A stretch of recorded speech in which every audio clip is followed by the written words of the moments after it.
रात का वक्त था। मदीने के मज़ाफ़ात में एक खैमा नशीन बदवी औरत चूल्हे के पास बैठी हंडिया पका रही थी। उसके बच्चे भूख के मारे बिलक बिलक कर रो रहे थे। एक राहगुज़र बच्चों के रोने की आवाज़ सुनकर इधर आया।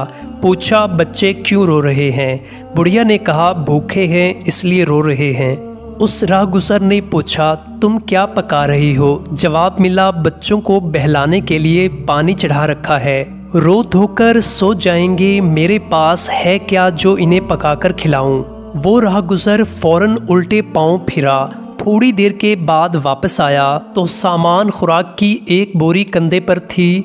उस शख्स ने बोरी में से कुछ गल्ला निकाला, हंडिया में डाल दिया, उन बच्चों के लिए दलिया पकाया और बच्चों को खिलाया। और जब बच्चे सैर होकर हंसने खेलने लगे तो वो शख्स वापस जाने के लिए उठा। बुढ़िया ने दुआएं दी और कहा कि उमर रदियल्लाहु अन्हु तो नालायक अमीर है, उसकी जगह तुम खलीफा होते तो मौजू थे। ये राहगुज़र और कोई नहीं, अमीरुल मोमिनीन इस्लाम के दूसरे खलीफा हज़रत उमर रदियल्लाहु अन्हु थे, जो रात की तारीकियों में आम लोगों के हालात देखने के लिए फिरा करते थे। वो समझते थे कि खिलाफत तो हुक्मरानी का सही मनसब ये है कि खल्के खुदा चैन की नींद सोए और सबकी आसाइश की फ़िक्र में वो खुद जागते रहें। दोपहर का वक्त था, धूप सख्त तेज़ थी। मदीने के लोग अपने अपने घरों में दरवाज़ों पर पर्दे डाले बैठे थे। अनफ नामी एक शख्स ने देखा कि अमीरुल मोमिनीन हज़रत उमर रदियल्लाहु अन्हु पसीने से शराबूर हैं और एक ऊँट की महार थामे चले जा रहे थे। वो शख्स दौड़कर खिदमत में हाजिर हुए, अहवाल पूछा। हज़रत उमर रदियल्लाहु अन्हु ने कहा, कुछ बात नहीं, बैतुल माल का ऊँट भाग गया था, मैं इसे जंगल से पकड़ कर लाया हूँ। अनफ ने कहा कि खुद क्यों जहमत फरमाई, किसी खादिम को भेज दिया होता। जवाब मिला, बैतुल माल की निगहदश्त के लिए खुदा के सामने मैं जवाबदेह हूँ, खादिम नहीं। कैसर रूम हरकल का सफ़ीर मदीना में आया ताकि मुसलमानों के इस शहनशाह को कैसर के तहाइफ पेश करे, जिसने कैसर व किसरा की फ़ौजों को शिकस्त देकर शाम, इराक और ईरान की ममलिकतें छीन ली हैं। मदीना पहुंचकर उसने बुज़ुर्गों से खलीफा के मुतालिक पूछा। लोगों ने एक नखलस्तान की तरफ इशारा कर दिया। कासिद ने देखा कि अधेड़ उम्र का एक शख्स मट्टी की ईंट को सरहाना बनाए खजूर के साए में सो रहा है और दुर्रा पास धरा है। एक शख्स ने बताया कि अमीरुल मोमिनीन यही हैं। कासिद हैरान हुआ। हज़रत उमर रदियल्लाहु अन्हु जागे तो उसने कहा, आप बिलाशुबा अपनी रियाया में अदल करते हैं, यही वजह है कि यूँ खुले मैदान में पहरादार के बगैर चैन की नींद सो सकते हैं। पैगंबर खुदा सल्लल्लाहु अलैहि वसल्लम के बाद इस्लाम का ये दूसरा हुक्मरान था जिनके अंदाज़े हुक्मरानी की नज़ीर पेश करने से तारीख़ आलम कासिर है। आपकी ज़िंदगी का आम असलूब आम लोगों जैसा था, हर किस्म की इम्तियाजी नमूद और शान से मिबरा, लेकिन फ़राइज़े मनसब अदा करने का ये हाल था कि कानून इस्लाम के नफाज और इजरा में किसी का लिहाज नहीं करते थे और सबकी गर्दनें उनके अहकाम के सामने रज़ा कराना तौर पर झुकी रहती थीं। एक दफ़ा आपको रिपोर्ट मिली कि शाम की इस्लामी फ़ौज के बाज़ मंचले जवान वहाँ के लोगों की देखा देखी शराब पीने लगे हैं। आपने हुक्म भेज दिया कि इन सब को ताज़ियाने लगाए जाएं। जिन पर जुर्म साबित था उन्हें ये सज़ा दी गई और जिन पर साबित न था वो खुद आगे बढ़े ताकि सज़ा पाकर अपनी रूहों का तज़किया कर लें। हज़रत फ़ारूक आज़म रदियल्लाहु अन्हु का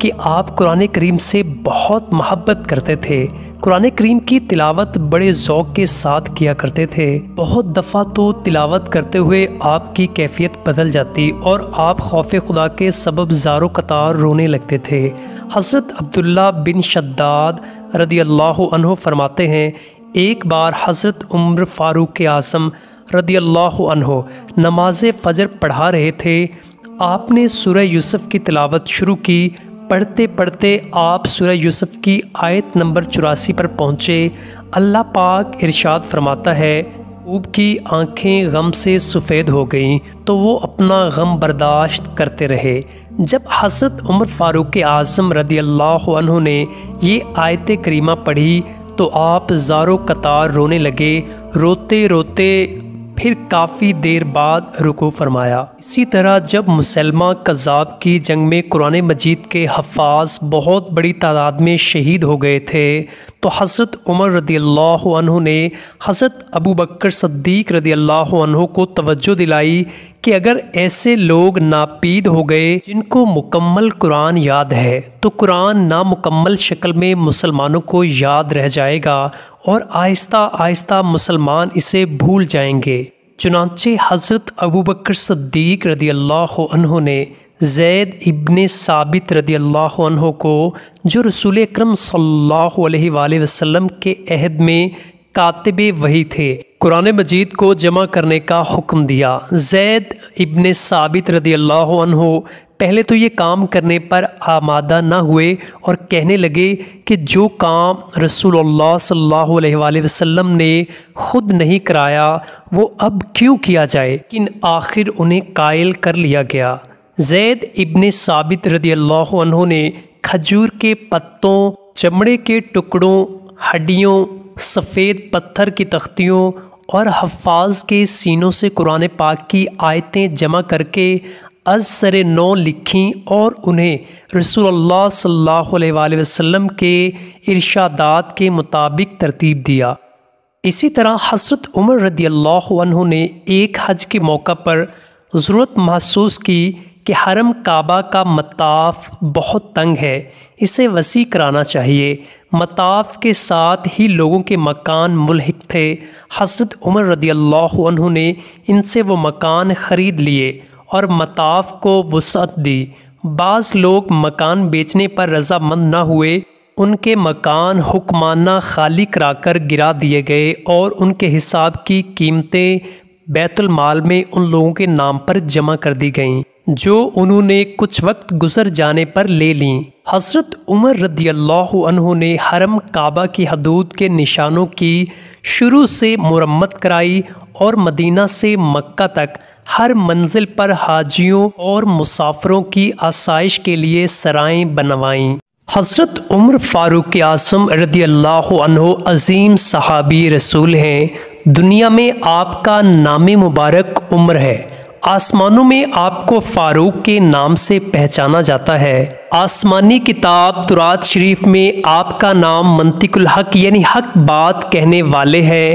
अंजील शरीफ में आपका नाम नामी काफ़ी है और जन्नत में आपका नाम अक़दस सिराज होगा। आप 583 ईस्वी में हिजरत मदीना से 41 साल पहले मक्का पाक में पैदा हुए। प्यारे आका मुस्तफ़ा सल्लल्लाहु अलैहि वसल्लम के ऐलान नबूवत के छठे साल 614 ईस्वी में आपने इस्लाम कबूल किया और अल्लाह के रसूल सल्लल्लाहु अलैहि वसल्लम ने आपके इस्लाम लाने के लिए दुआ फरमाई, इसलिए आपको मुराद रसूल भी कहते हैं। हज़रत उमर फ़ारूक आज़म रदियल्लाहु अन्हु फरमाते हैं, 4 काम करते वक्त मुझे बहुत मज़ा आता है। अल्लाह पाक के फ़राइज़ अदा करते वक्त, अल्लाह पाक की हराम की हुई बातों से बचते वक्त, सवाब पाने के लिए नेकी की दावत देते वक्त और खौफ खुदा के सबब लोगों को बुराई से मना करते वक्त।